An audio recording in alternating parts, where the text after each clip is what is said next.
Hello दोस्तों, आज मैं बताऊंगा कि शेयर बाजार में निवेश कैसे करना चाहिए। तो पहले हम लोग जानेंगे शेयर बाजार में निवेश कैसे करें, है ना। शेयर बाजार में निवेश करें तो करें कैसे। शेयर बाजार में निवेश करना विशेष रूप से शुरुआती के रूप में मुश्किल हो सकता है। यदि आप शेयरों में निवेश करना चाहते हैं तो आपको यह ध्यान रखना चाहिए कि शेयर बाजार का दो प्रकार होता है। कितने प्रकार होता है? दो प्रकार होता है, जैसे प्राथमिक और द्वितीयक बाजार कहते हैं। ठीक है, आगे देखते हैं प्राथमिक शेयर बाजार में निवेश कैसे करें। प्राथमिक शेयर बाजार में निवेश प्राथमिक शेयर बाजार में निवेश एक आरंभिक सार्वजनिक पेशकश आईपीओ के द्वारा, मतलब उसको कहते हैं आईपीओ, इनिशियल पब्लिक ऑफरिंग होता है, के माध्यम से मतलब कर सकते हैं आप।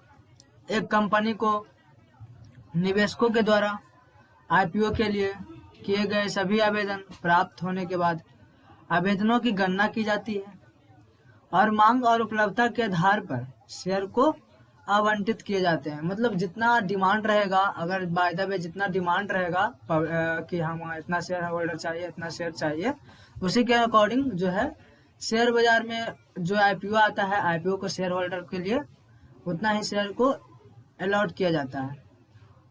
उसके बाद देखते हैं प्राथमिक और द्वितीयक दोनों बाजारों में निवेश करने के लिए आपके पास एक डीमैट अकाउंट होना जरूरी है।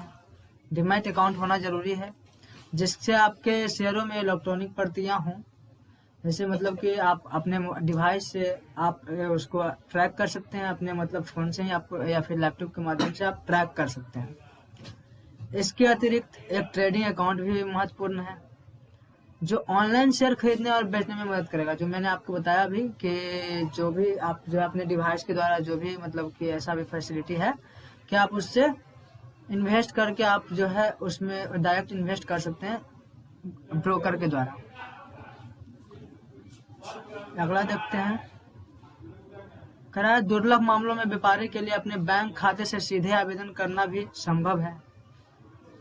ठीक है, आप बैंक से भी कर सकते हैं। नेट बैंकिंग के माध्यम से आईपीओ आवेदन एक प्रक्रिया के माध्यम से आसान बना दिया है। आप नेट बैंकिंग के द्वारा डायरेक्ट अपने जो ब्रोकर के द्वारा जो होता है वो वहां से आप बिल्कुल वहां से कर सकते हैं आप, जिसे अवरुद्ध राशि एसएसबी द्वारा समर्थित आवेदन के रूप में जाना जाता है। ठीक है, एसएसबी प्रक्रिया के अनुसार यदि कोई कंपनी को भेजे जाने के बजाय 1 लाख रुपए के शेयर के लिए आवेदन करता है, यदि 1 लाख रुपए के लिए आवेदन करता है तो ये धनराशि उनके बैंक खाते में ब्लॉक कर दी जाएगी। अगर 1 लाख रुपए का शेयर के लिए आवेदन अगर करता है, अगर बैंक के द्वारा ब्लॉक उसको तो वो ब्लॉक कर दी जाती है एसएसबी के नियम के अनुसार, प्रक्रिया के अनुसार। एक बार जब आप शेयर का आवंटन प्राप्त कर लेते हैं तो शेष राशि जारी होने के साथ सटीक राशि डेबिट कर दी जाएगी। आईपीओ को भेजे जाने वाली सभी आवेदन के लिए इस प्रोटोकॉल का पालन करना आवश्यक है। मतलब कि आपको नियम को पालन करते हुए आगे बढ़ना है। व्यापारियों को, जो शेयर होल्डर होते हैं, व्यापारियों को शेयर आवंटित के बाद वे स्टॉक एक्सचेंज में सूचीबद्ध होते हैं। मतलब कि जैसे जैसे मतलब कि आप शेयर लेते हैं उसी के अकॉर्डिंग आपको जो है ये किया जाता है। सेकेंडरी शेयर मार्केट में निवेश, अब एक तरह से सेकेंडरी शेयर मार्केट में भी निवेश हो रहा है। जो क्या है जो देखते हैं। सेकेंडरी शेयर मार्केट निवेश या ट्रेडिंग से तात्पर्य शेयरों या शेयरों के नियमित खरीद और बिक्री से है। सेकेंडरी शेयर मार्केट में निवेश शुरू करने से पहले आपको कुछ सरल चरणों का पालन करना होगा। कुछ जो नियम है आपको मैं बता रहा हूँ। पहला चरण में देखिए क्या है, आपको सबसे पहले एक डीमैट अकाउंट, जिसको ट्रेडिंग खाता भी बोल सकते हैं, वो आपको ओपन करवाना होगा, खाता खोलना होगा। ठीक है, ट्रेडिंग अकाउंट को खाता खोलना होगा आपको। द्वितीयक बाजार में निवेश करने के लिए यह शुरुआती बिंदु है। सबसे पहला जो आप सेकेंडरी मार्केट में जो निवेश करने के लिए है वो आपको यह सबसे पहला चरण है। इन दोनों खातों का निर्बाध लेन देन के लिए पहले से मौजूद बैंक खाते से जोड़ा जाना चाहिए। पहले से मौजूद खाते को जोड़ा जाना चाहिए। चरण दूसरा में है शेयरों का चयन। कैसे आप शेयर का चूज करते हैं, कैसे शेयर को चूज करते हैं। अपने ट्रेडिंग खाते में लॉगिन करें और उन शेयरों को चुनें जिन्हें आप बेचना या खरीदना चाहते हैं। ठीक है, लॉगिन करके आप जैसे ही मतलब लॉगिन कीजिएगा, कोई भी डीमैट अकाउंट में आपको आगे वीडियो बनाऊंगा तो उसमें आपको जो है मैं बताऊंगा ये सब कि कैसे आप प्रैक्टिकली कर सकते हैं। अभी आप इसको इन्फॉर्मेशन को आप सीधे सीधे आप पहले देख लीजिए जो मैं आपको बता रहा हूँ।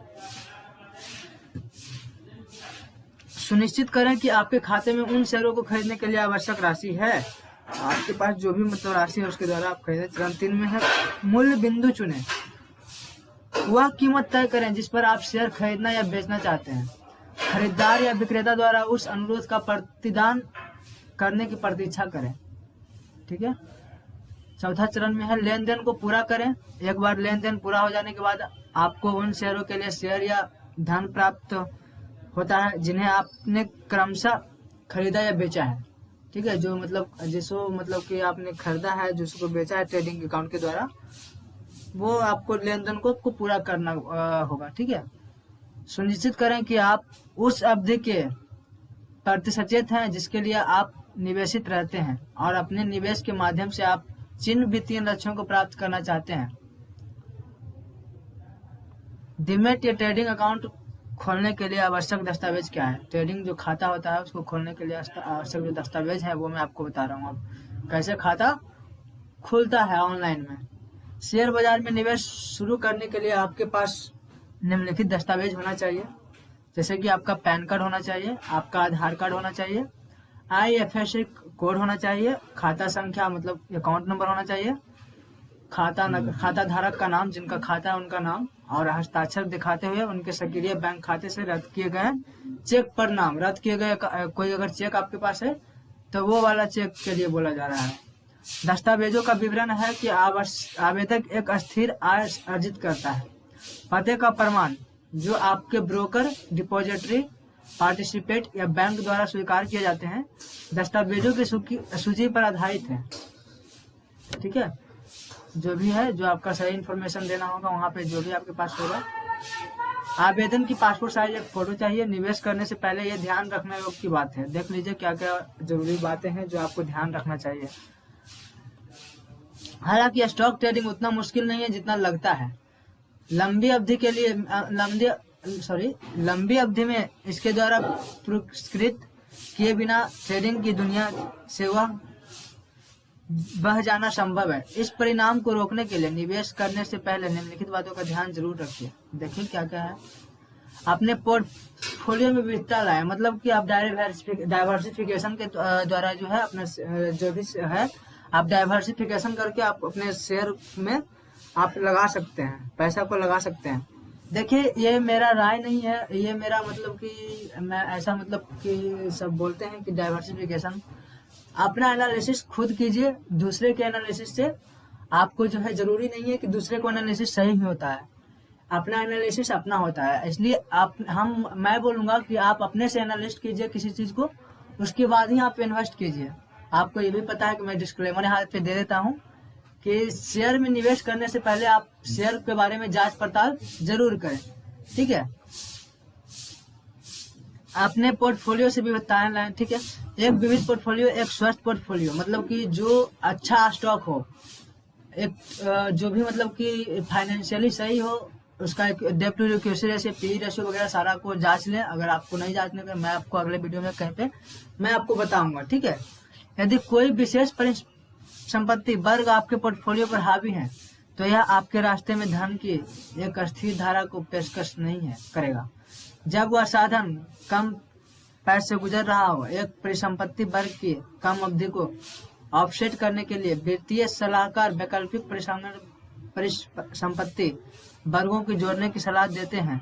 उदाहरण के लिए इक्विटी को अक्सर बॉन्ड या अन्य डेट इंस्ट्रूमेंट में निवेश साथ ऑफसेट किया जाता है। एक पोर्टफोलियो में संतुलन बाजार संकट की अवधि के लिए खिलाफ सुरक्षित कर सकता है। अपने निवेशक प्रोफाइल को समझें। आपकी निवेशक जो प्रोफाइल है, इससे यह पता चलता है कि आपकी जोखिम उठाने की क्षमता के लिए कौन से उपकरण सबसे उपयुक्त है। मतलब कि कौन से जो मतलब कि आपको जो है शेयर को खरीदना चाहिए, कौन से शेयर को नहीं खरीदना चाहिए, वो आप चेक कर लीजिए, ठीक है। यह आपको यह सुनिश्चित करने की अनुमति देता है कि आप अपनी जीवन शैली के लिए सबसे उपयुक्त जोखिम उठा रहे हैं। देखिए, ये पूरा वीडियो को आप देख लीजिएगा, क्योंकि पूरा वीडियो को देखने के बाद ही आपको जो है अच्छे से नॉलेज हो पाएगी। क्योंकि बिकॉज आजकल बहुत से लोग आते हैं शेयर मार्केट में, लेकिन अपने पैसे को जो है इन्वेस्ट कर देते हैं, बट वो अपने पैसे को रख नहीं पाते हैं। वो अपने पैसों को किसी तरीका से कहीं ना कहीं खत्म हो जाती है उनके पैसे, या फिर कुछ भी मतलब कि, तो उनके पास क्या नहीं, लैक ऑफ इन्फॉर्मेशन होता है, क्योंकि उनके पास पूरी जानकारी नहीं होती है। सो इसी के कारण जो है निवेश करना जो है इन्फॉर्मेशन के अकॉर्डिंग जो है अच्छे से इन्फॉर्मेशन लेके ही निवेश करें, ठीक है। सबसे पहले तो एक निवेश योजना बनाएं। यदि आपके पास एक निवेश योजना है जो बताती है कि आप अपने निवेश से कितना राजस्व अर्जित करना चाहते हैं, और उस राशि को अर्जित करने के लिए आपको संभावित रूप से निवेशित रहने की आवश्यकता है, तो आप लाइन के नीचे संभावित नुकसान से बच सकते हैं। निष्कर्ष, जब शेयर बाजार में निवेश करने की बात आती है तो कुछ महत्वपूर्ण बातों का ध्यान रखना चाहिए। इनमें आपके निवेश की योजना बनाना, अपनी जोखिम उठाने की क्षमता को समझना, और यह सुनिश्चित करना कि शामिल है आप अपने पोर्टफोलियो में विविधताएं के लिए जाएं। यदि आपको यही शेयर चयन करने की अपना निवेश योजना बनाते हैं और जोखिम के लिए अपने स्वीकार्य स्तर के अनुसार लक्ष्य निर्धारित करने में मुश्किल हो रही है, तो IIFL में हमारे विशेषज्ञ व्यापारियों तक IIFL जो है ये डीमैट अकाउंट है। यहाँ पे भी जो है आप IIFL के द्वारा डीमैट अकाउंट अपना जो है खोल सकते हैं। और मैं ये सलाह नहीं दूंगा कि कौन से ब्रोकर के पास जाऊं। मैं किसी ब्रोकर का हम ये नहीं कह रहे हैं कि किसी ब्रोकर से आप खुलवाए। जहां से आपको लगता है कि ये ब्रोकर सही है, वहां से आप खुलवा लीजिए, कोई प्रॉब्लम नहीं। तो इसी के साथ मैं अपने बातों को विराम दे रहा हूँ, और मैं ये बोलना चाहता हूँ कि शेयर मार्केट में इन्वेस्ट करने से पहले अपना जो है एनालिसिस जरूर कीजिए, और जरूरी नहीं है कि हम बताएं वही सही है। आप अपने द्वारा ही मतलब कि जो भी है अपने द्वारा ही कीजिए। तो फिर इसी तरह का मैं आपको इन्फॉर्मेशन देते रहूंगा। आगे इस तरह का वीडियो मैं आपके लिए लाते रहूंगा। अगर आपको वीडियो अच्छी लगे तो लाइक करें, सब्सक्राइब करें, और बेल आइकन को दबाना ना भूलें। ठीक है, बाय बाय। मैं अगले वीडियो के लिए मैं आपको जल्द ही पेश करूंगा। ठीक है, थैंक यू।